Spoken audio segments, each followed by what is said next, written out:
Hallelujah, hallelujah, बोले यीशु मसीह की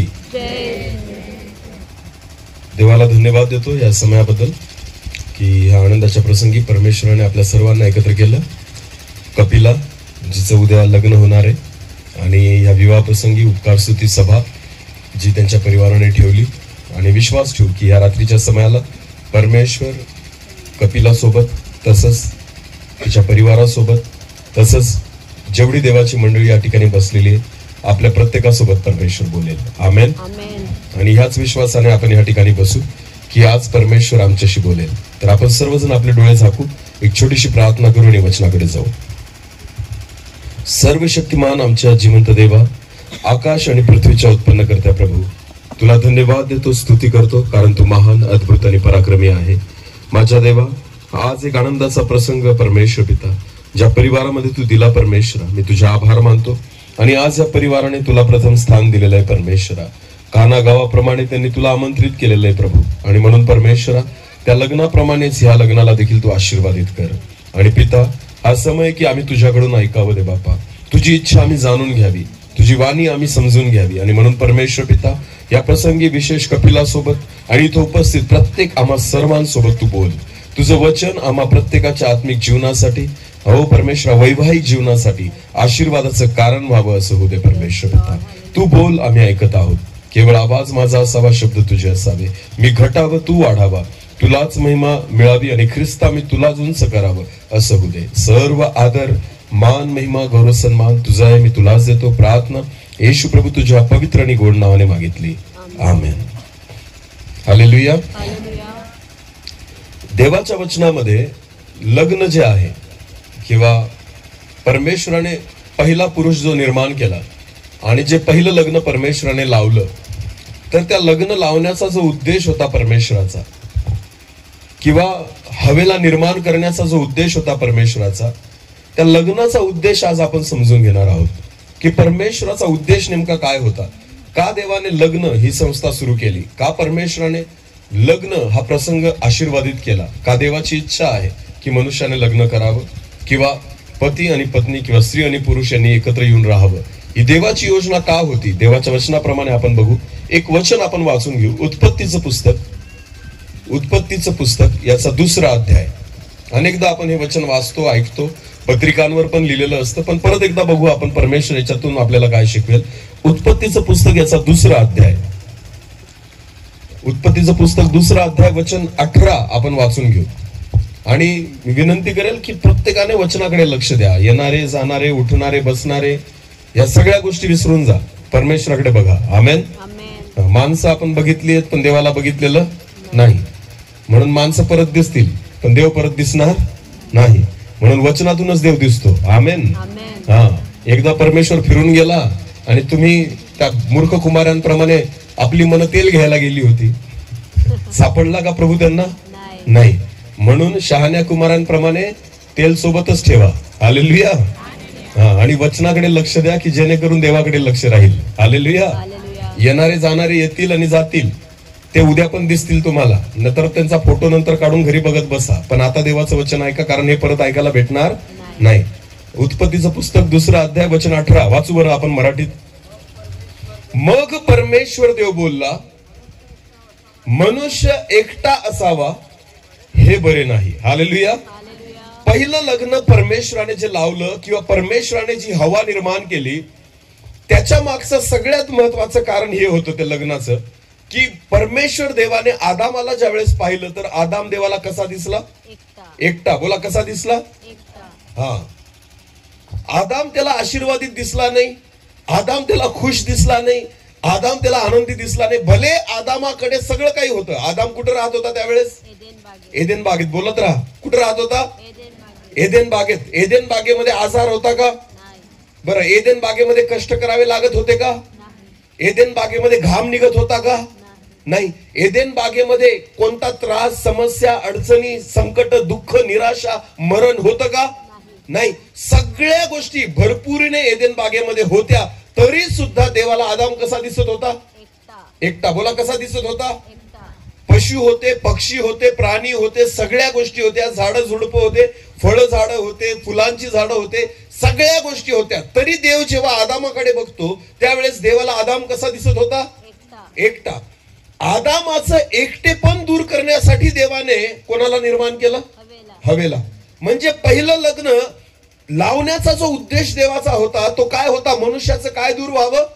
एकटेपण. बोलत राहा, काय दूर व्हावं? हा. तुम्हाला माहिती लग्नाचा देवाचा उद्देश, तुमचा मला नाही माहिती, पण देवाचा उद्देश. हालेलुया. प्रत्येक व्यक्तीचे उद्देश वेगळे असतात लग्न करण्याचे. आवडलं म्हणून केलं, घरच्यांनी सांगितलं म्हणून केलं, पर्याय नव्हता म्हणून केलं, वय झालं होतं म्हणून केलं. प्रत्येकाचे उद्देश वेगळे असतील लग्नाचे. समजते तुम्हाला मी काय सांगतोय? हा. जरुरी नाही की प्रत्येक जण आनंदाने करतो लग्न, बिलकुल नाही. घरच्यांनी फोर्स केला म्हणून काही लोक लग्न करतात.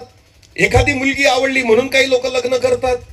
वय झालंय आता म्हणून लग्न करतात. आता दुसरं काहीच करायला राहिलं नाही म्हणून लग्न करतात. समजतंय का मी काय सांगतोय तुम्हाला? लग्नाचे प्रत्येकाचे उद्देश वेगळे. पण मला तुमचा उद्देश नाही माहिती, पण देवाचा उद्देश हा आहे लग्नामागचा की मनुष्य एकटा असावा हे बरं नाही, की माणसाचं एकटेपण दूर व्हावं हा परमेश्वराचा उद्देश आहे. आता नीट लक्ष द्या. एकटेपण जे आहे ते शरीराशी संबंधित आहे का मनाशी? उत्तर द्या. माणसाचं एकटेपण हे शरीराशी संबंधित आहे का मनाशी? मनुष्य शरीराने एकटा असतो का मनाने एकटा असतो? बोला पटकन, कशाने? तुम्हाला माहितीये एकटेपण हे शारीरिक नसतं. एकटेपण कुठून असतं? मनापासून असतं. मनुष्य शरीराने एकटा नसतो. मनुष्य कशाने एकटा असतो? बऱ्याचदा तुम्ही गर्दीत बसलेले असाल शरीराने, पण तुम्हाला समजून घेणारं जर कोणी नसेल तर तुम्ही कसे आहात? तुमच्याशी बोलणारं कोणी नसेल तर तुम्ही कसे आहात? तुमचं दुःख जाणून घेणारं जर कोणी नसेल तर तुम्ही कसे आहात?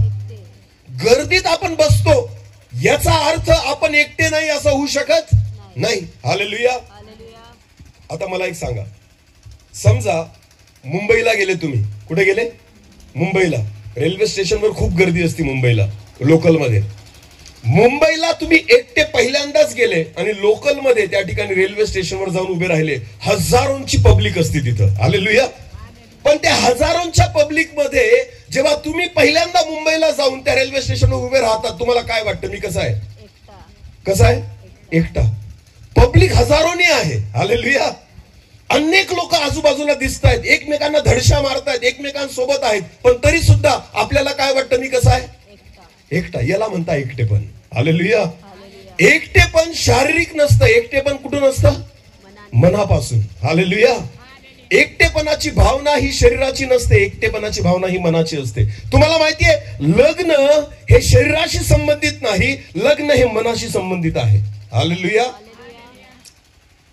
कळतंय का माझी भाषा? काही लोक असे बघतात जसं मी हिब्रू मध्ये बोलतोय. असे हा काय बोलतोय बुवा? कळतंय का? असे नका बघत जाऊ ना मेल्यासारखे. जरा जिवंतपणा तोंडावर दिसू द्या. तुम्ही असे बसतात ना, माझा सुद्धा मूड खराब होऊन जातो. तुम्हाला माहिती? असे बसतात एकदम कोमेजल्यासारखे. कोणी मेल. इथं लग्नाची मीटिंग आहे, सांत्वन सभा नाहीये. हालेलुया. मला तर सांत्वन सभेला पण रडलेले लोक नाही आवडत, कारण देवाचं वचनच म्हणतं तुम्ही शोक करू नका. हालेलुया. इथं तर लग्नाची मीटिंग आहे ना, ही सांत्वन सभा. थोडी असे मेल्यासारखे नका बसू. जरा व्यवस्थित बसा आणि उत्तर द्या. तोंड उघडा जरा. हालेलुया. समजतंय का? मी तुम्हाला उदाहरण दिलं की रेल्वे स्टेशनवर तुम्ही पहिल्यांदा गेले तर इतकी गर्दी असेल तरी सुद्धा त्याच्यामध्ये आपल्याला काय वाटतं? मी कसा आहे? एकटा. म्हणून लग्न हे जे आहे ना, आपल्याला वाटतं ही शरीराची भाग आहे. बिलकुल नाही. परमेश्वर म्हणतो मनुष्य एकटा असावा हे बरं नाही. आदामाला जेव्हा देवाने पाहिलं ना, तर देवाने पाहिलं की त्याच्या आजूबाजूला अनेक प्राणी होते. वचन वाचू आपण. पुढे वाचा, कंटिन्यू करा. उत्पत्तीचं पुस्तक 2 अध्याय वचन 18 पासून पुढे. तर त्याच्यासाठी अनुरूप 18 वचन परत वाचून घ्या पास्टर. मग परमेश्वर देव बोलला, मनुष्य एकटा असावा हे बरे नाही. मनुष्य एकटा असावा हे बरं नाही, तर त्याच्यासाठी अनुरूप सहाय्यक मी करीन. तर त्याच्यासाठी अनुरूप सहाय्यक मी करीन. परमेश्वर देवाने सर्व वन पशु आणि आकाशातील सर्व पक्षी हे मातीचे घडिल्यावर, जेव्हा देवाने आदामाला एकटं पाहिलं, त्याचं मन एकटं होतं, मनातून तो एकटा होता ना, तर देवाने आदामासाठी कोणीतरी अनुरूप सहाय्यक बनवण्याची तयारी सुरू केली. हालेलुया. तर परमेश्वर देवाने मातीपासून अनेक पशु आणि पक्षी घडवले असं म्हटलेलं आहे. पुढे वाचा. आदाम त्यास कोणती नावे देतो हे पहावे म्हणून त्याचकडे ते त्याने नेले. सर्व प्राणी पक्ष्यांना परमेश्वराने आदामाकडे आणलं आणि आदाम त्यांना कोणती नावं देतो हे देवाने पाहिलं. पुढे. तेव्हा आदामाने प्रत्येक सजीव प्राण्याला जे नाव दिले तेच त्याचे नाव. सगळ्या प्राण्यांचं नामकरण आदामाने केलं. पुढे. आदामाने सर्व ग्राम पशु, आकाशातील पक्षी व सर्व वन पशु नावे दिली, पण आदामाला कोणी अनुरूप सहाय्यक मिळेना. बायबल म्हणतं देवाने अनेक पक्षी गोळा केले, अनेक प्राणी गोळा केले, अनेक काही त्याच्यासाठी बनवलं, पण बायबल म्हणतं तरी सुद्धा देवाला आदाम कसा दिसला? एकटा. बोला, कसा दिसला? आदामाच्या आजूबाजूला प्राण्यांची गर्दी होती, पण त्या गर्दीमध्ये सुद्धा आदाम कसा होता? कुठून एकटा होता? शरीराने का मनाने? हालेलुया. शरीराने तर गर्दी आहे अनेक जणांची, पण मनाने तो एकटा होता. हालेलुया. आणि मग परमेश्वराने पाहिलं की अरे हा अजून पण एकटा आहे. पुढे वाचा. मग परमेश्वर देवाने आदामाला गाढ निद्रा आणली. मग परमेश्वर देवाने आदामाला गाढ निद्रा आणली आणि तो झोपला तेव्हा त्याने त्याची एक फासळी काढून घेतली. एक फासळी काढली. तिची जागा मांसाने भरून आली. तिची जागा मांसाने भरली. परमेश्वर देवाने आदामाची फासळी काढून तिची एक स्त्री बनवली आणि तिला आदामाकडे नेली. तिला आदामाकडे परमेश्वराने आणलं. बघा, हजारोच्या संख्येने प्राणी पक्षी बनवले देवाने आणि ते पण आदामाकडे आणले, पण बायबल असं म्हणतं तरी आदाम कसा होता? एकटा. पण बायबल म्हणतं जेव्हा त्याची फासळी काढली आणि त्याच्यापासून स्त्री निर्माण केली, ह्या एकटीला परमेश्वर आदामाकडे घेऊन आला. एकीकडे हजारो प्राणी आणले तरी आदाम एकटा होता, एकीकडे फक्त एका स्त्रीला परमेश्वर आदामाकडे घेऊन आला. पुढे वाचा काय झालं. तेव्हा जेव्हा आदामाने स्त्रीला पाहिलं, आदाम म्हणाला आता. हालेलुया. तो काय म्हणतो? परमेश्वरा, हे तू बरोबर बनवलं माझ्यासाठी. आमेन. आतापर्यंत जे प्राणी पक्षी तू बनवलेले होते ना, यांच्या सोबत माझं एकटे पण दूर होणार नव्हतं, पण आता काय म्हणतो तो? आता. हालेलुया. काय म्हणतो? परत वाचा तो. आता ही माझ्या हाडातले हाड व मांसातले मांस आहे, हिला नारी म्हणावे, कारण ही माझ्यापासून निर्माण झालेली आहे. हालेलुया. हालेलुया. नीट लक्ष द्या. लग्न ही शरीराची गरज नाहीये, लग्न ही मनाची गरज आहे. आमेन. देवाची इच्छा आहे की मनुष्याने काय नसावं? एकटं. बोला, काय नसावं? तुम्हाला माहिती, लग्न ही शारीरिक गरज नाही, लग्न ही मानसिक गरज आहे. आज अनेक विवाह, अनेक लग्न झाल्यानंतर सुद्धा का डिस्टर्ब असतात तुम्हाला माहिती? तुम्हाला अनेक पती पत्नींचे एकमेकांशी का जुळत नाही? भांडणं का होतात? वाद का होतात? डिवॉर्स का होतात? का तुम्ही त्या ठिकाणी घटस्फोट करतात? का अनेक महिने एकमेकांशी बोलत नाही? का अनेक वर्ष लग्नांना झाल्यानंतर सुद्धा विवाह चांगल्या रीतीने टिकत नाही? अनेक मुलं मुली लव्ह मॅरेज करतात तरी सुद्धा का त्यांचे लग्न तुटतात? याच्या मागचं कारण एक आहे. का? कारण तुम्ही शरीराची गरज म्हणून लग्न केलेलं आहे. ज्या दिवशी तुम्ही मनाची गरज म्हणून लग्न कराल ना, तुमचं लग्न तुटणार नाही. शरीर नाही तर मन जुळली पाहिजे एकमेकांशी. हालेलुया. कारण देव म्हणतो की मनुष्य एकटा असावा हे बरं नाही. आणि एकटेपण हे शरीराचं नसतं, एकटेपण कसलं असतं? मनाचं असतं. हालेलुया. जेव्हा एक स्त्री आणि पुरुष लग्नाद्वारे एकत्र होतात तर देवाची अपेक्षा आहे की त्यांचं एकटेपण दूर झालं पाहिजे. हालेलुया. त्यांच्या मनामध्ये ते एकमेकांशी जुळले गेले पाहिजे. आतापर्यंत ते कोणाशी बोलू शकत नव्हते, दुःख सांगू शकत नव्हते, त्यांचे विचार कोणाशी व्यक्त करू शकत नव्हते. आता त्यांना असा साथीदार भेटतो की ज्याच्याशी त्यांचं सुख दुःख आणि प्रत्येक गोष्टी ते शेअर करू शकतात. हालेलुया. हे पती आणि पत्नीचं काम आहे. आमेन. जर पती पत्नी म्हणून तुम्ही एकमेकांचं सुख दुःख एकमेकांना सांगत नसाल, प्रत्येक गोष्टी एकमेकांशी शेअर करत नसाल, तर मी सांगतो अजून तुमचं लग्नच झालेलं नाही. लग्न होणं म्हणजे मन जुळणं आहे. बोला, काय जुळणं आहे? हा. अनेक लोक शरीराने सोबत राहतात पण मनाने एकमेकांपासून दूर आहेत. मी तुम्हाला सांगतो, देवाने आदामासाठी अनेक पक्षी बनवले, अनेक प्राणी बनवले, अनेक वन पशु बनवले, पण बायबल म्हणतं तरी आदाम काय होता? एकटाच होता. हालेलुया. आज मनुष्य सुद्धा तेच करतोय. तुम्हाला मी सांगतो, घरात आपल्याला टीव्हीची गरज का पडते मला सांगा? काय दूर करण्यासाठी घरात तुम्हाला टीव्ही का लागतो? खरं सांगा ना. आपल्याला एकमेकांशी बोलायला नाही आवडत का? एकमेकांसोबत वेळ घालवायला नाही आवडत का? पती पत्नींबद्दल मी बोलतोय. हालेलुया. जेव्हा तुम्हाला टीव्हीची गरज तुमच्या घरात लागते ना, याचा अर्थ अजून तुम्ही मनाने एकत्र आलेले नाही. अजून सुद्धा तुम्ही काय आहात? एकटे. बोला, काय आहात? ह्या ज्या वस्तू आपण गोळा करतोय ना घरामध्ये, टीव्ही असेल, लॅपटॉप असेल, कम्प्युटर असेल, मोबाईल असेल, म्युझिक सिस्टीम असेल, हे जे सगळा बाजार तुम्ही घरामध्ये गोळा करतायत ना, याच्या मागचं कारण आहे की माझं एकटेपण दूर व्हावं. बोला, काय व्हावं? एकटेपण. समजतंय का मी तुम्हाला काय सांगतोय? लग्न झाल्यानंतर बी तुम्हाला जर टीव्हीची गरज पडत असेल ना, तर अजून सुद्धा तुम्ही काय आहात? एकटे आहात. हालेलुया. बायको एका मोबाईलवर बसती, नवरा एका मोबाईलवर बसतो, दोघं एकमेकांच्या तोंडाकडे बघत नाही, एकाच घरात बसून सुद्धा. काय वाटतं तुम्हाला? तुम्ही खरंच मनाने एकत्र आहात, सोबत आहात का तुम्ही अजून पण एकटेच आहात? समजतंय मी काय सांगतोय? अरे बोला, समजतंय का मी काय सांगतोय? सगळ्या जगाला गुड मॉर्निंगचे मेसेज पाठवतो, सगळ्या जगाला सकाळी उठल्यावर. कसले मेसेज? Good morning. आणि बायकोला कधीच म्हणणार? तिथं तोंडासमोर असती तरी तिला कधी गुड मॉर्निंग म्हणत नाही. आणि जगाला सकाळी उठल्यावर प्रेज द लॉर्ड, सलाम, गुड मॉर्निंग. सगळ्या ख्रिस्ती. मला एका पण ख्रिस्ती ग्रुपवर रिप्लाय द्यायला नाही आवडत.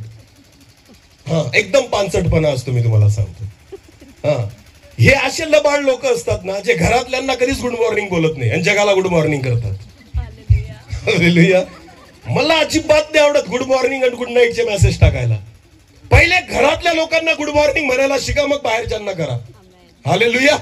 पहिले घरातले नाते व्यवस्थित करा, मग बाहेरचे नाते सुधरवा. समजते मी काय सांगतोय? बायकोचा वाढदिवस आठवत नाही याला, दुसऱ्याचे स्टेटस बघतो आणि त्यांना happy birthday, God bless you. बायकोचा वाढदिवस निघून गेला, याला अक्कलच नाही, याला माहितीच नाही आतापर्यंत काय झालं. ती बायको दुसऱ्या दिवशी म्हणते, काल माझा काय होता, आणि हा जगाला हॅपी बर्थडे करतो, जगाचं स्टेटस ठेवतो. समजते मी काय सांगतोय? सचिन तेंडुलकरचा वाढदिवस याच्या स्टेटसला, आणि बायकोचा कधी त्याला माहिती? काय वाटतं तुम्हाला? लग्न झालंय ना तुमचं, अजून सुद्धा तुमची बायको काय आहे? एकटी. बोला, काय आहे? आणि अजून सुद्धा नवरा सुद्धा काय आहे? जो उद्देश परमेश्वराने लग्नासाठी निर्माण केला, तो उद्देश अजून सुद्धा पूर्ण झालेला नाहीये. हालेलुया. कळतंय का मी काय बोलतोय ते? खरं बोलतोय का खोटं बोलतोय? आता स्वतःलाच पारखा तुम्ही. जितके लोक गुड मॉर्निंग टाकतात ना व्हॉट्सअपला रोज सकाळी, त्यांनी स्वतःला प्रश्न विचारा, मी माझ्या घरच्या लोकांना गुड मॉर्निंग केलं का? माझ्या बायकोला गुड मॉर्निंग केलं का? बायकोला गुड नाईट केलं का? अजिबात नाही, अजिबात नाही. त्यांना वाटतं ती पण ग्रुपमध्ये ना पाहून घेईल, ती पण कशात आहे? ग्रुपमध्ये बघून घेईल. तो गुड मॉर्निंग तिला पण होता. वा रे वा. हा, परमेश्वर म्हणतो मनुष्य एकटा असावा हे बरं. हा मोबाईल जो आहे ना, त्याच्यावरून कळतं. ज्या लोकांना मोबाईलची सवय लागलेली आहे ना, तुम्ही अजून सुद्धा काय आहात? एकटे आहात.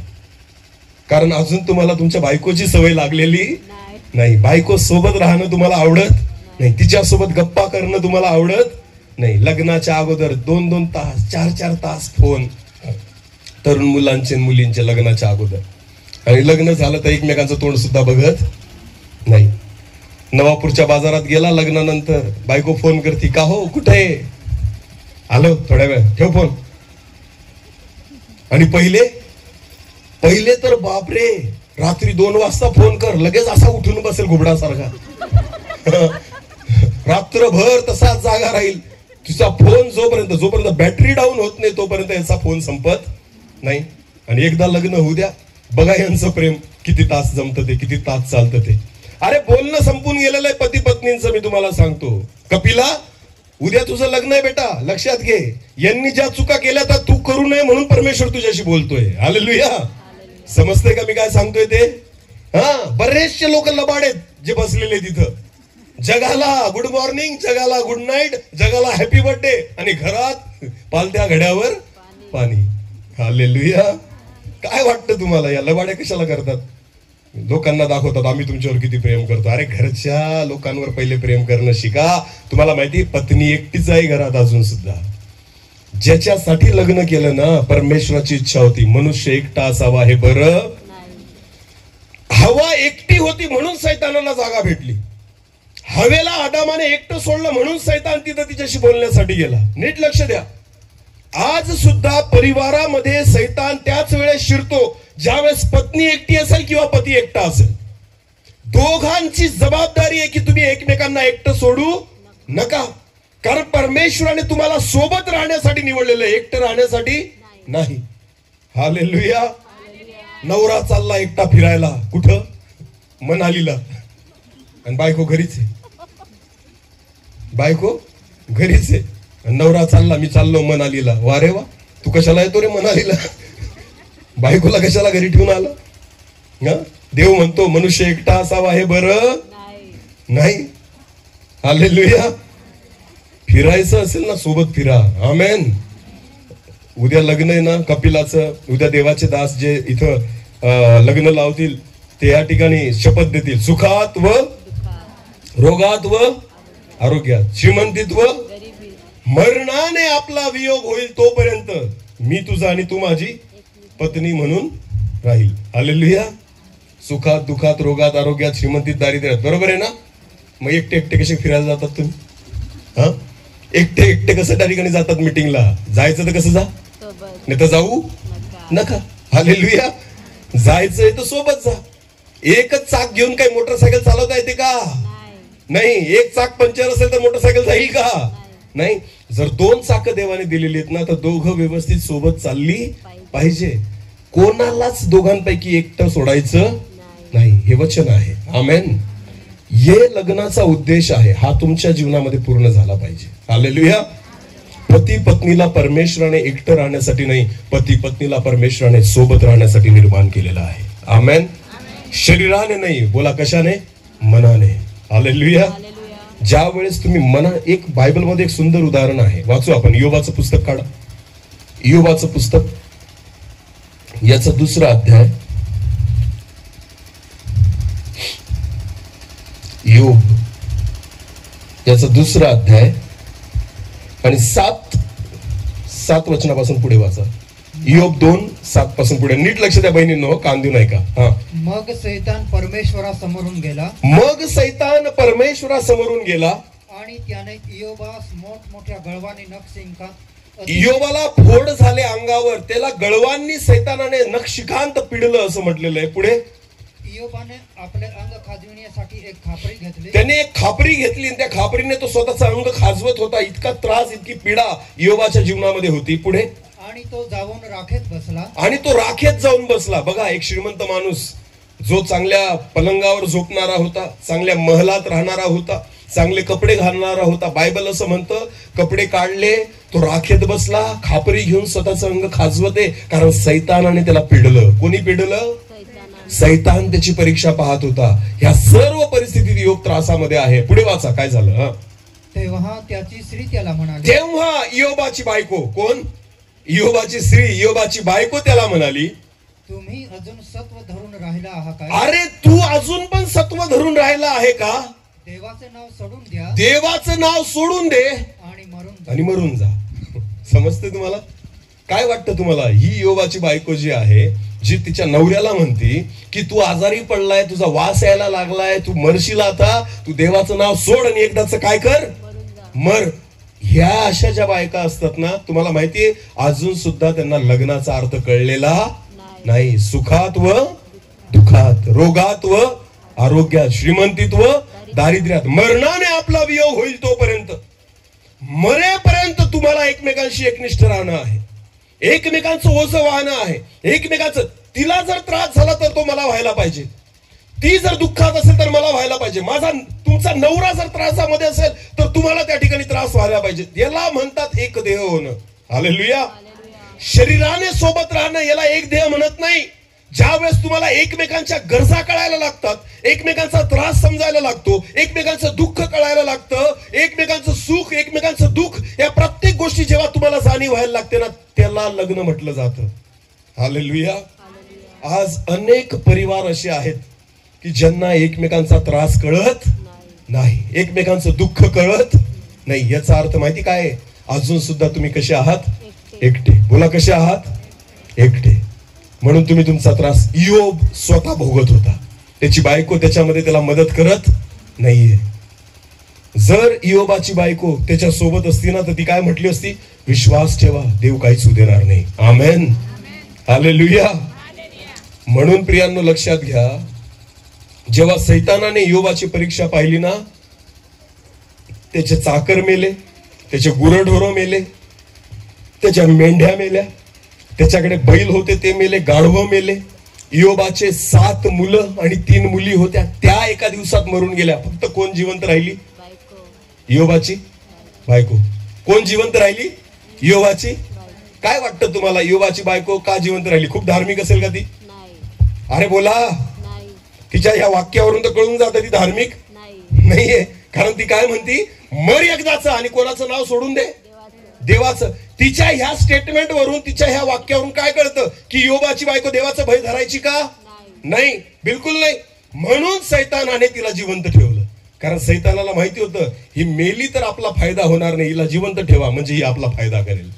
समजते तुम्हाला? की इयोबाला टोचेल, मरणा एकदाचा, मरणा एकदाचा, देवाला सोडून दे. तुम्हाला माहितीये, अशा बायका बनू नका की ज्या नवऱ्याला मरायला भाग पाडतात, विश्वास सोडायला भाग पाडतात, विश्वासात चालायला त्याला ते मदत करत नाही, उलट माग ओढतात. अशा बायका बनू नका. तर सारे सारखं अब्राहमासोबत उभं राहा. हालेलुया.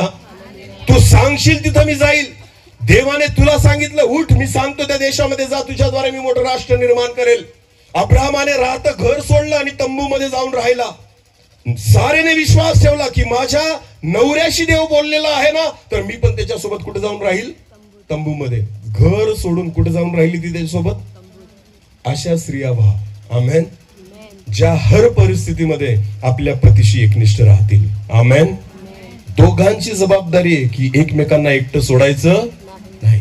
भले परिस्थिती बदलेल, अडचणी येतील, समस्या येतील, निराशा येतील, दुःख येतील, पण मी तुम्हाला सांगतो लग्न त्याला म्हटलं जातं जेव्हा तुम्ही मनाने एक राहतात. हालेलुया. मनाने एकमेकांना सपोर्ट करतात, मनाने तुम्ही एकटे राहत नाही, त्यावेळेस समजायचं की तुम्ही खऱ्या अर्थाने लग्न केलेलं आहे. हालेलुया. समजते का मी काय सांगतोय ते? हा प्रियांनो, लग्नाचा अर्थ आहे की एकटेपण दूर झालं पाहिजे. आमेन. आणि जर एकटेपण दूर होत नसेल तर समजून घ्यायचं अजून सुद्धा लग्न ज्या कारणामुळे देवाने तुमचं लावून दिलं ना, तो उद्देश तुमच्या जीवनामध्ये पूर्ण झाले. म्हणून पती पत्नींचं एकमेकांशी जमत नाही, म्हणून तुमच्यामध्ये वाद होतात, म्हणून लहान सहान तुमचे मुलं लग्नाला आले तरी लोक भांडतायत. आज तरी नवरा बायको भांडतात. त्यांचे मुलं लग्नाला आलेले आहेत, त्यांच्या मुलांचे लग्न होतात तरी एकमेकांशी भांडणं चालूच आहे त्यांची. लग्नाला 20-20, 25-25 वर्ष झाली तरी तुम्ही एकमेकांशी भांडतायत का? कारण तुम्ही दोघं काय आहात? एकटे. बोला काय आहात? अजून सुद्धा मनाने एकत्र झाले नाही, मन एकमेकांशी जोडले गेले नाही. ज्या दिवशी तुमची मन एकमेकांशी जोडली जातील ना, मी तुम्हाला सांगतो त्या दिवशी भांडण होणार नाही, वाद होणार नाही. मग भले लव्ह मॅरेज केलेलं असेल ना तरी तुम्ही एकत्र राहू शकत नाही जर मन एकत्र नसतील तर. बिलकुल नाही, भांडतील उलट जास्त. कारण बऱ्याचदा लव्ह मॅरेज डोळ्यांनी केलं जातं. कुठून केलं जातं? मला आवडली, मला आवडला, चेहरा पाहून केलं जातं, मन पाहून केलं जात नाही. आणि तुम्हाला माहितीये लग्न ही डोळ्यांनी बघून करण्याची गोष्ट नाही, ही मनापासून करण्याची गोष्ट आहे. हालेलुया. इसाकासाठी जेव्हा नवरी शोधली गेली ना, तर इसाकाला माहिती पण नव्हतं की अब्राहमाने कोणाला पाठवलेलं बायको शोधायला मला. इसाक तिथं प्रार्थना करायला, ध्यान करायला गेलेला होता, बायबल असं म्हणतं, रानामध्ये. आणि अब्राहमाचा चाकर त्या ठिकाणी इसाकासाठी बायको शोधत होता. त्याने अशी बायको शोधून आणली देवावर भरोसा ठेवून जी त्याच्या मनासारखी आहे. हालेलुया. जी इसाकासोबत चालेल, इसाकासोबत राहील. म्हणून परमेश्वराने इसाकाच्या वंशाला आशीर्वादित केलं. त्याच्याद्वारे 12 कुलाधिपती निर्माण झाले आणि परमेश्वराने त्यांना त्या ठिकाणी आशीर्वादित केलं. आमेन. समजतंय का मी काय सांगतोय ते? हा, याकोब आणि एसावाचा बाप इसाहाक का परमेश्वराने त्याला आशीर्वादित केलं? कारण ते दोघं परमेश्वरासोबत चालत होते. आमेन. अब्राहम, सारा दोघं परमेश्वरासोबत चालत होते. लोट आशीर्वादित नाही होऊ शकला का? कारण बायको माग बघते, लोट पुढे बघतोय. हालेलुया. झाला का लोट आशीर्वादित? नाही. का नाही झाला? कारण नवरा कुठे बघतो? पुढं आणि बायको कुठं बघते? माग. कसं काय आशीर्वादित होतील? एकाचं मन पुढे आणि दुसरीचं मन कुठे? मिठाचा खांब कोण झालं? मिठाचा खांब कोण बनलं? लोटाची बायको. का बनली? कारण देवाने काय सांगितलं होतं दूताने? पुढं बघून पळायचं, मागं पाहायचं. लोटाचं लक्ष कुठं होतं? समोर. आणि लोटाची बायको कुठं बघत होती? असे बरेच नवरा बायको आहेत. नवरा पुढे बघून चालला आणि बायको पुढे मागं बघून चालली. समजतंय तुम्हाला? होऊच नाही शकत. दोघांच्या नजरा एकीकडे पाहिजे तर तुमचा परिवार आशीर्वादित होईल. हालेलुया. अब्राहम आणि सारा दोघं सोबत बघून चालत होते. दोघांचं चित्त पुढे होतं. परमेश्वर जिथं घेऊन जाईल तिथं आम्ही जाऊ. देव जिथं आम्हाला नेईल त्या ठिकाणी आम्ही जाऊ. अब्राहम लोटाला म्हणतो की लोटा, तुला पाहिजे ते ठिकाण निवडून घे. लोटाने काय निवडलं? सदोम आणि गमोरा. अब्राहमाला माहिती होतं की मला ठिकाणाची गरज नाही, जागेची गरज नाही. देव ज्या जागेवर मला नेईल तिथं आशीर्वादित करेल. आमेन. आणि हे सारेला पण माहिती होतं की परमेश्वर अब्राहमासोबत आहे म्हणून मी अब्राहमासोबत चालणं गरजेचं आहे. हालेलुया. साऱ्याला माहिती होतं जर मला आशीर्वादित व्हायचं आहे ना तर मला अब्राहमासोबत चालावं लागेल. का? कारण अभिवचन कोणाला भेटलेलं होतं? अब्राहमाला. हालेलुया. समजतंय का मी काय सांगतोय ते? म्हणून सारा अब्राहमासोबत चालली म्हणून ते दोघं आशीर्वादित झाले. लक्षात घ्या, जर पत्नी मागं बघत असेल आणि पती पुढे बघत असेल ना, श्रापित होऊन जाल, आशीर्वादित होऊ शकत नाही. लोटाप्रमाणे दोघांचं मन एक पाहिजे, दोघांचे विचार एक पाहिजे, दोघांचा उद्देश एक पाहिजे. बायको येते चर्चला, नवरा चालला बाजारामध्ये नवापूरच्या. एक पुढे बघतोय आणि एक कुठं बघतोय? मागं बघतोय. नीट लक्ष द्या भावांनो.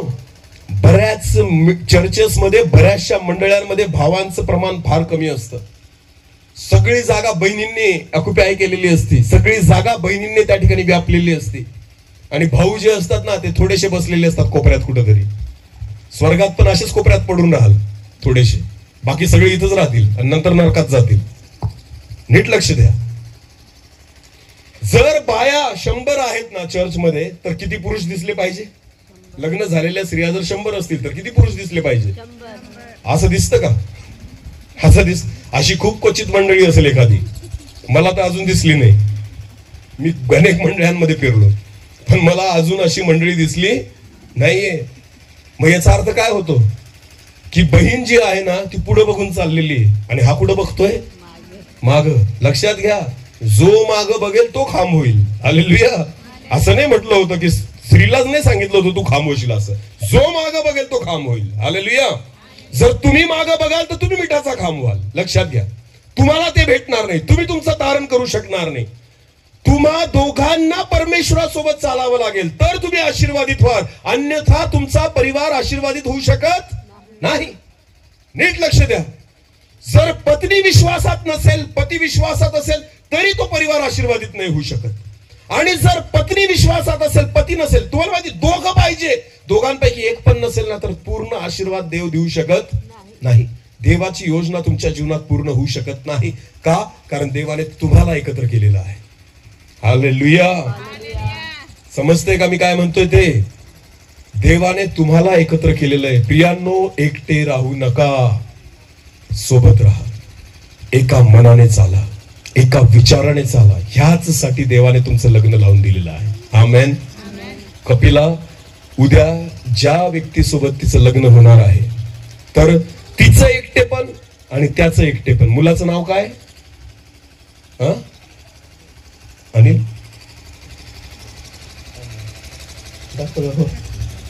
कपिला आणि अनिल. हालेलुया.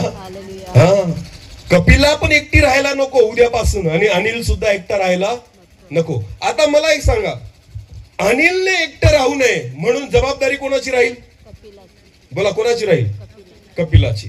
आणि कपिलाने एकटं राहू नये ही जबाबदारी कोणाची राहील? अनिलची. हालेलुया. लक्षात घ्या, जेव्हा पती पत्नीचा विचार करेल आणि पत्नी पतीचा विचार करेल ना तेव्हाच तुमचं एकटं दूर होऊ शकतं. हालेलुया. जर तुम्ही स्वतःचा विचार कराल तर तुम्ही कधीच एकटं दूर करू शकत नाही. बऱ्याचदा पत्नीला वाटतं माझं ऐकून चालावं, तुम्ही एकटेच राहाल. पतीने पत्नीला समजून घ्या आणि पत्नीने पतीला समजून घ्या. हालेलुया. एक वचन वाचू आपण. करिंथकरास पहिले पत्र कोरिन्थकरास पहिले पत्राचा 7वा अध्याय आणि वचन 3 वाचा. वचन 3. पहिले कोरिन्थियाचा 7वा अध्याय वचन 3. पतीने पत्नीला पतींनो पत्नीला तिचा हक्क द्यावा. पतीने पत्नीला तिचा हक्क द्यावा आणि त्याप्रमाणे पत्नीनेही पतीला हक्क द्यावा. हालेलुया. नीट लक्ष द्या. याला म्हणतात लग्न. माझे सगळे अधिकार मी कोणाला देऊन टाकले? माझ्या पत्नीला. आणि तिचे सगळे अधिकार तिने कोणाला देऊन टाकले? मला, पतीला. हालेलुया. याला लग्न म्हटलं जातं. माझ्याच इच्छेप्रमाणे व्हायला पाहिजे याला लग्न नाही म्हटलं जात. मी म्हणाल तसंच व्हायला पाहिजे याला लग्न नाही म्हटलं जात. लक्षात घ्या. ज्या घरामध्ये एकच व्यक्ती म्हणतो ना, बायको म्हणती माझ्याच इच्छेप्रमाणे होईल, ते परिवार कधीच आशीर्वादित होत नाही. आणि ज्या घरामध्ये नवरा म्हणतो मी म्हणेल तसंच होईल, तो पण परिवार आशीर्वादित होत नाही. जेव्हा पती पत्नीला म्हणतो की तुला अधिकार आहे माझ्यावर, आणि पत्नी पतीला म्हणते तुला अधिकार आहे माझ्यावर, दोघं एकमेकांना अधिकार देतात ना, तो परिवार आशीर्वादित होतो. हालेलुया. हालेलुया. अब्राहमाचा एकुलता एक मुलगा इसाक जेव्हा त्याला अर्पण करायचं होतं, सारा 90 वर्षाची होती त्या ठिकाणी, तेव्हा तिला इसाक झाला. अब्राहम 100 वर्षाचा. एकुलता एक मुलगा. देवाने सांगितलं याला घेऊन जा मोरिया डोंगरावर आणि अर्पण कर, माझ्यासाठी बली अर्पण कर. अब्राहम सारेला विचारायला गेला का? की जाऊ का याला घेऊन? विचारायला गेला का? नाही. कारण त्याला माहिती होतं अधिकार आहे मला तुझ्यावर.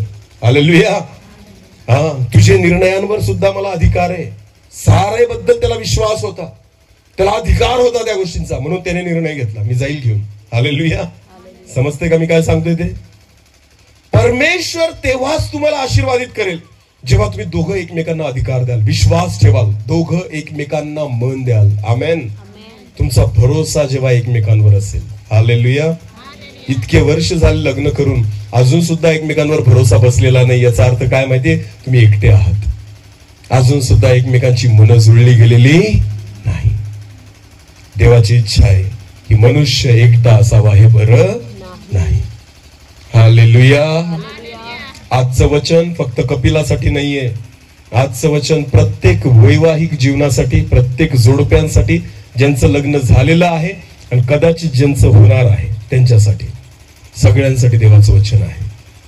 हा आहे लग्नाचा उद्देश की मनुष्य एकटा असावा, हे बरं नाही. ज्यांचं लग्न झालं नाहीये त्या मुलांनी मुलींनी इकडे लक्ष द्या. मला नाही माहिती तुमचा उद्देश काय लग्न करण्याचा. तुम्ही कोणते किडे घेऊन बसलेले डोक्यात, कशामुळे तुम्हाला लग्न करायचंय? आवडली म्हणून किंवा आवडला म्हणून? हा लग्नाचा उद्देशच नाहीये. हालेलुया. लग्नाचा उद्देश आहे की तुम्ही एकटं असावं, हे चांगलं नाही. तुमचं एकटेपण दूर करण्यासाठी देवाची योजना तुमच्याबद्दल आहे की तुम्हाला जोडीदार मिळावा. हालेलुया. आणि तो जोडीदार तुम्ही नाही शोधायचा. कोण शोधेल? बोला बोला, कोण शोधेल? देव. हालेलुया. आम्ही मनालीला गेलो होतो, आता मागच्या आठवड्यात आलो तिकडून. तिथे एक जोडपं होतं नवीन लग्न केलेलं. मला खूप छान साक्ष वाटली त्यांची. त्या जोडप्यांनी साक्ष दिली. ते गुजरातचे होते. ते मला येऊन भेटले. प्रार्थना झाल्यावर शेवटच्या दिवशी त्यांनी सांगितलं की सर, आम्ही दोघांनी एकमेकांना लग्नाच्या अगोदर पाहिलेलंच नव्हतं, पण आम्ही दोघं जण प्रार्थना करत होतो की देवा तू आम्हाला योग्य जोडीदार दे. दोघं तरुण जोडपं होतं, चांगलं सुंदर व्यवस्थित. आणि त्यांची साक्ष त्यांनी मला येऊन सांगितली की आम्ही देवावर विश्वास ठेवायचो आणि देवाकडे मागत होतो की देवा तूच दाखव. पण त्या मुलींनी सांगितलं की मी चिन्ह मागितलं होतं देवाकडं की जो मुलगा मला पाहायला येईल ना त्याने सफेद शर्ट घातलेला असला पाहिजे. काय? नीट लक्ष द्या. कोणता शर्ट? सफेद शर्ट. ते दोघं जण होते तिथं आणि ते मला साक्ष सांगत होते की मी देवाकडे असं चिन्ह मागितलं की देवा जर हा मुलगा तूच जर मला ठरवून दिलेला असेल ना, जो मला बघायला येणार आहे, जर त्याने सफेद शर्ट घातलेला असेल तर मी समजेल हा कोणाकडून आहे? तुझ्याकडून. मग तो कसाही असेल दिसायला तरी चालेल, मी विश्वास ठेवेल की हे तुझ्याकडून आहे. आमेन. तिने फोटो पाहिलेला नव्हता मुलाचा, फक्त देवाकडे मागितलं की त्याने कोणता शर्ट घालायचा? सफेद. मग त्या मुलाने सांगितलं की सर, ज्या दिवशी मी त्या मुलीला पाहायला चाललो होतो माझ्याकडे नवीन शर्ट होता, कारण मुलीला बघायला जायचंय म्हणून 2 शर्ट मी घेतलेले होते. आणि ते 2 शर्टांपैकी कोणता घालू हा विचार मी करत होतो. आणि काय माहिती, मी शर्ट घातला दुसऱ्या कलरचा, आरशासमोर गेलो, पण मला असं वाटलं की हा शर्ट चांगला वाटत नाही. आणि माझ्याकडे वापरलेला सफेद शर्ट होता. कसा 2-4दा वापरून ठेवलेला सफेद शर्ट होता माझ्याकडे. मी तो सफेद शर्ट घालून घेतला आणि विचार केला, जाऊ द्या, हा तरी चांगला दिसतो, मी हा शर्ट घालून जाईल. Hallelujah, hallelujah.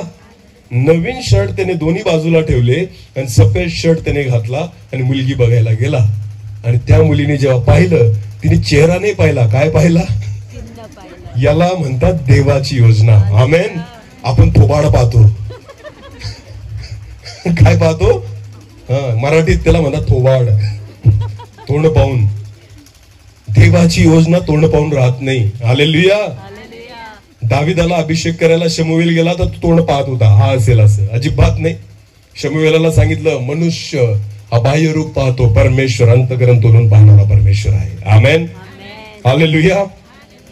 अब्राहमाच्या चाकराने रिबकेचं तोंड नाही पाहिलं. त्याने मागितलं की जी स्त्री इथं पाणी भरायला येईल मुलगी, ती म्हणेल तुम्ही पण प्या आणि तुमच्या उंटांना पण मी पाजते, तीच माझ्या धन्याच्या मुलासाठी तुम्ही ठरवलेली असेल. हालेलुया. ज्यांचं लग्न बाकी आहे त्यांनी चिन्ह मागा देवाकडे. हालेलुया. अशी दिसायला पाहिजे, तशी दिसायला पाहिजे, तसा दिसायला पाहिजे असं मागाल तर देव देणार नाही. चांगले चिन्ह मागा. हालेलुया. त्या जोडप्याने, गुजरातच्या जोडप्याने मला सांगितलं, ज्यावेळेस ती मुलगी म्हटली, जेव्हा मी तो सफेद शर्ट पाहिला, मी देवाला धन्यवाद दिला की प्रभू हे तुझ्याकडून आहे. हालेलुया.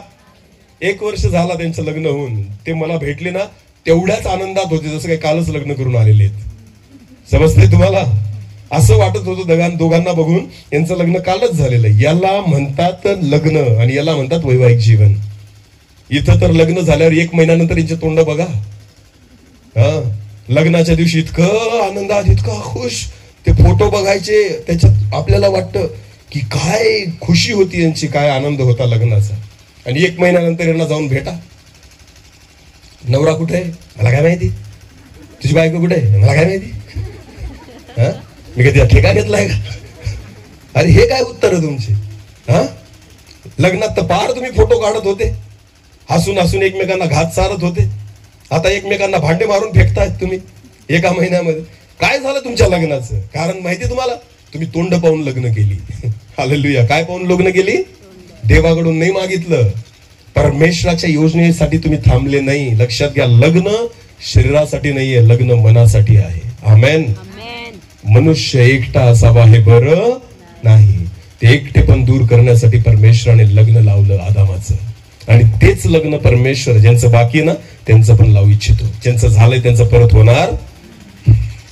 त्यांनी नका मागू देवाकडे आता, कारण तुम्ही तुमच्या हाताने धोंडा पाडलाय तुमच्या पायावर.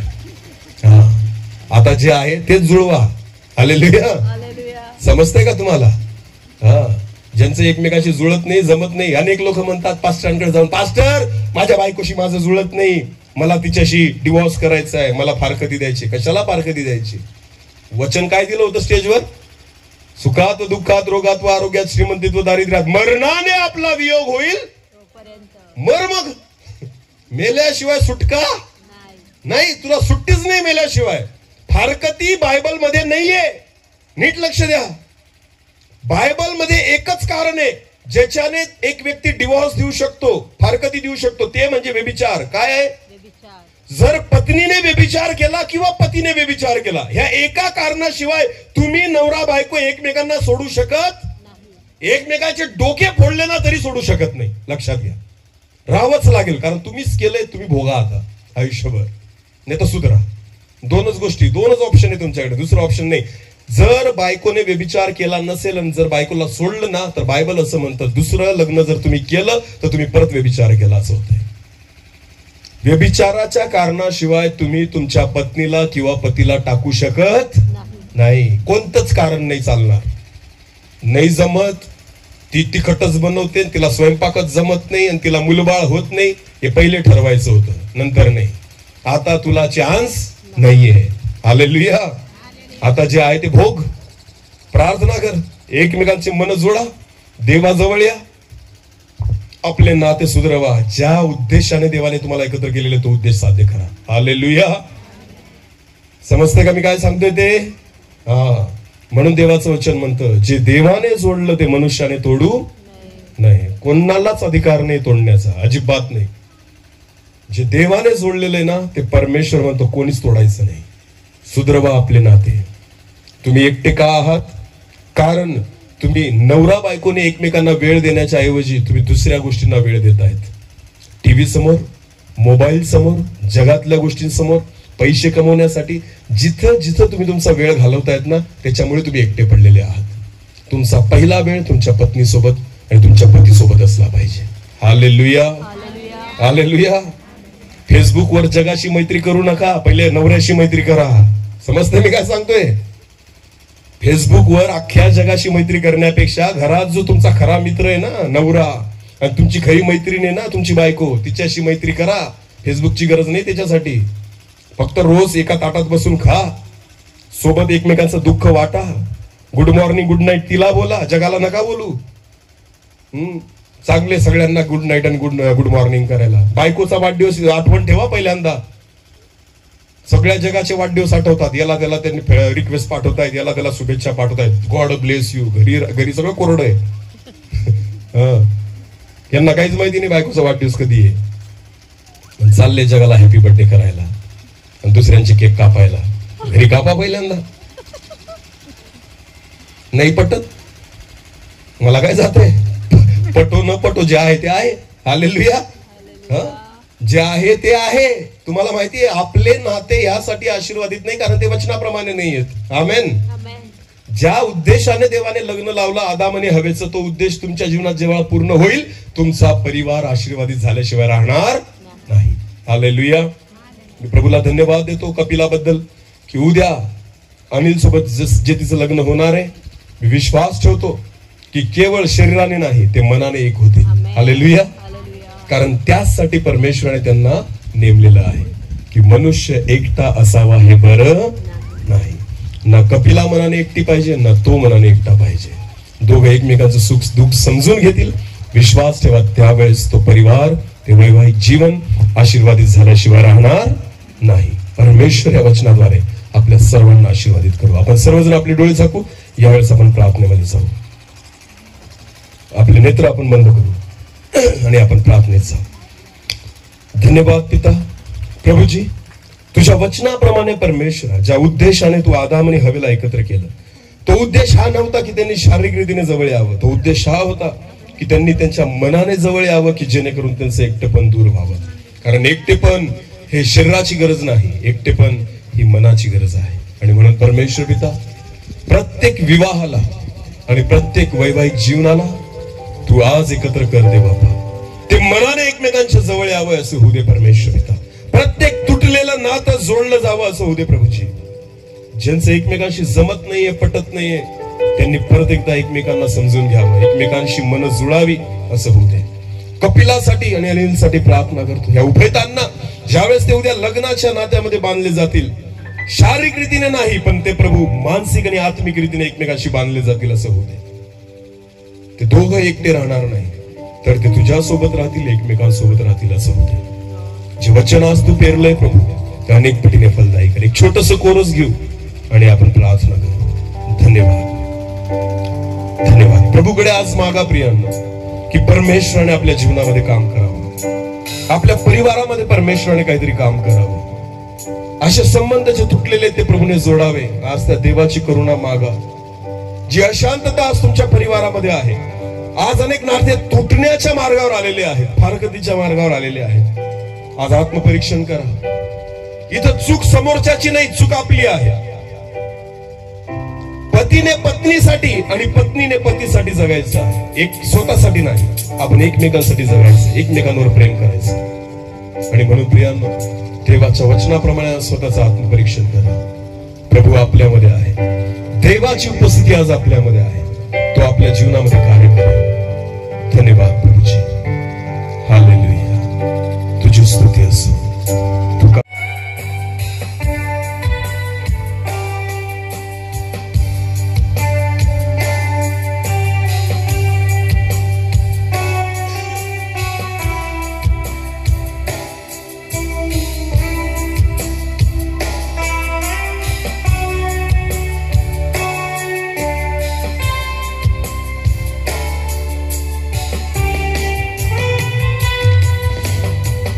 हम गाए हो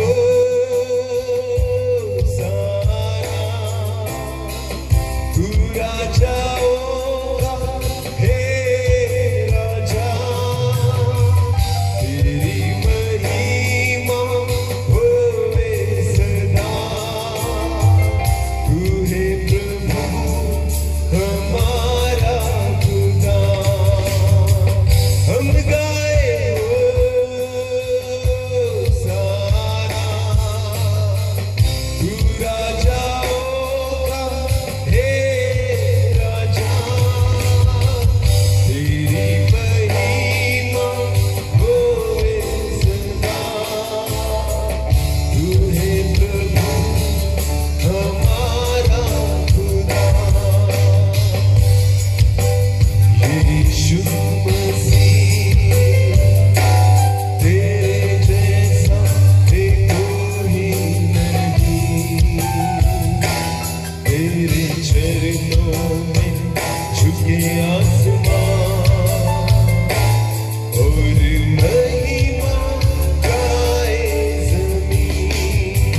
यीशु मसीह तेरे जैसा कोई नहीं। तेरे चरणों में झुके आसमान और महिमा गाए ज़मीन। हम गाए हो सारा तू राजाओं का हे राजा, तेरी महिमा होवे सदा। तू है प्रभु हमारा खुदा। प्यारे पिता, तूने हमसे इतना प्यार किया। हमें पापों से छुड़ाने को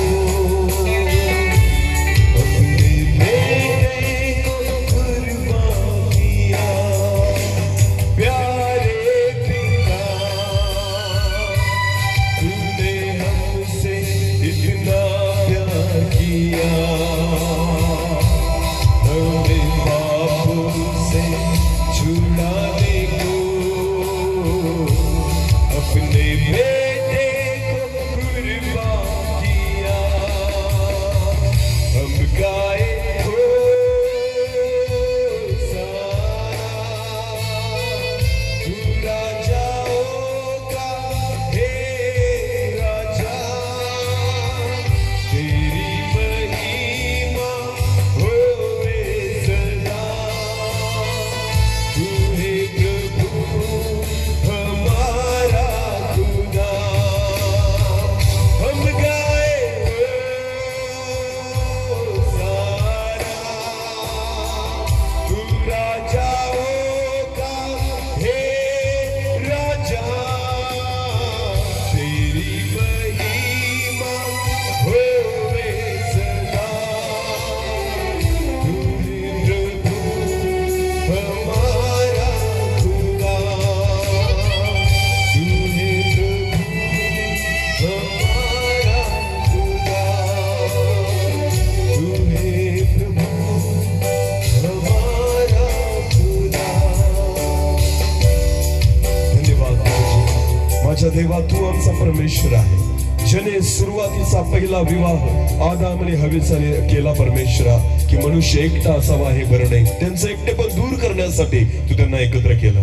मी प्रार्थना करतो कपिलासाठी, उद्या अनिल सोबत परमेश्वर पिता वैवाहिक जीवनाची सुरुवात करत असताना मी प्रार्थना करतो या वैवाहिक जीवनाची सुरुवात एकटेपण दूर होऊनच व्हावी असं होऊ दे, तो उद्देश पूर्ण होऊ दे पिता। इथं बसलेल्या प्रत्येक परिवाराला प्रभू मी प्रार्थना करतो, जर आज ते एकटे असतील तर तुझ्या वचनाप्रमाणे एकमेकांशी त्यांची मन जुळली जावी आणि ते एकटेपण दूर व्हावं। तो उद्देश जो तुझा आहे वचनामध्ये तो प्रत्येकाच्या परिवारामध्ये पूर्ण